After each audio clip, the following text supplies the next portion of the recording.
সাথে রয়েছেন ছাত্র শিবিরের সম্মানিত সভাপতি জাহিদুল ইসলাম। আসসালামু আলাইকুম। ওয়ালাইকুম আসসালাম। কেমন আছেন? আলহামদুলিল্লাহ ভালো আছি, আপনিও ভালো আছেন আশা করছি। আমিও ভালো আছি, অনেক ধন্যবাদ আপনি আমাদের সময় দিয়েছেন। স্ট্রেট কাট প্রশ্নে চলে যাই। জি, আপনি সভাপতি নির্বাচিত হওয়ার আপনাদের 1 বছর মেয়াদ থাকে এবং তার মধ্যে অধিকাংশ সময় আপনি কাটিয়ে ফেলেছেন। আমি যতটুকু জানি যে আপনারা একটি নির্বাচনের প্রক্রিয়ার মাধ্যমে নিজেদের নেতৃত্ব ঠিক করেন। সো আপনার বেলায় আপনি নির্বাচিত হয়েছিলেন কোন কোন গুণের কারণে মনে করছেন এবং ভোট ব্যবধান কত ছিল? আচ্ছা, ধন্যবাদ আপনাকে। ছাত্র শিবিরের সেশন শুরু হয় জানুয়ারি থেকে ডিসেম্বর, আমাদের এটা সাংবিধানিকভাবে সেশন। তো এর মধ্যেই সভাপতি নির্বাচন এবং পরবর্তী সেশনের জন্য নির্বাচন আয়োজন করা। এটা কি আপনারা বিগত 16 বছর ধরেও সেম কাহিনী? নট অনলি 16 বছর, এটি ছাত্র শিবিরের হিস্ট্রিক্যালি যখন 1977 সালে প্রতিষ্ঠিত হয়েছে তখন থেকে একেবারে 2025 সাল পর্যন্ত কন্টিনিউয়াসলি আমরা এটা করেছি। আমাকে একটু জানাবেন যে মানে এই যে ইসলামিক দাওয়াত একটা ব্যাপার, আবার রাজনীতি মানেই তো রাষ্ট্র, দেশ, জনগণ সব মিলিয়ে, এই দুটোকে কিভাবে অ্যালাই করে ছাত্র শিবির? ইসলাম শুধুমাত্র মানে প্রচলিত অন্যান্য ধর্মের মতো একটা ধর্ম না, এটাকে একটা জীবন ব্যবস্থা বলা হয়েছে। ইন্নাদ-দীন ইনদাল্লাহিল ইসলাম, আল্লাহর পক্ষ থেকে জীবন ব্যবস্থার মধ্যে তো আসলে সব কিছুই পড়ে যায়। আমার দৈনন্দিন যে লাইফ স্টাইল আছে এটা যেমন আমার জীবন ব্যবস্থার মধ্যে পড়ে, আমার পরিবার আমার জীবন ব্যবস্থার মধ্যে পড়ে, আমার যে একাডেমিক লাইফ অথবা অর্থনৈতিক লাইফ, সোশ্যাল লাইফ, এরপরে এভরিথিং যা কিছু আছে সব কিছু আসলে জীবন একটা লাইফ স্টাইলের মধ্যে মানুষের পড়ে।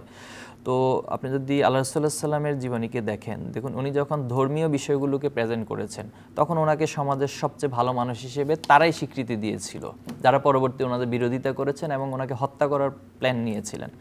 তো ধর্মীয় জায়গা থেকে ইসলামকে ওনারা এক ধরনের প্রমোট করেছেন, বাট যখন এটা পলিটিক্যাল জায়গা, যখন ইসলাম একটা আদর্শিক জায়গা থেকে এস্টাবলিশমেন্টের প্রশ্নে এসেছে তখনই হচ্ছে আল্লাহ রাসূলুল্লাহ সাল্লাল্লাহু আলাইহি ওয়াসাল্লাম বিরোধিতা করা, যে তোমাকে আমরা আলামহীন হিসেবে জানতাম, তুমি আমাদের সমাজের সবচেয়ে ভালো মানুষ, কিন্তু তোমার এই সমস্ত কথা, এই সমস্ত বিষয়গুলো চলবে না। কেন চলবে না? কারণ তোমার এই আদর্শ যদি প্রতিষ্ঠিত হয় তাহলে তো আমাদের এই নোংরামিগুলো চলবে না। আর শিবিরের আর্থিক উৎস, আপনাদের তহবিল, সেগুলো নিয়ে কিছু বলতে চান? এখানে নিশ্চয়ই স্বচ্ছতার দরকার আছে। আপনাদের সেক্রেটারি বলেছেন যে আপনারা দিনে 3 লাখ টাকা খরচ করেন। এত টাকা, ওরে বাপরে।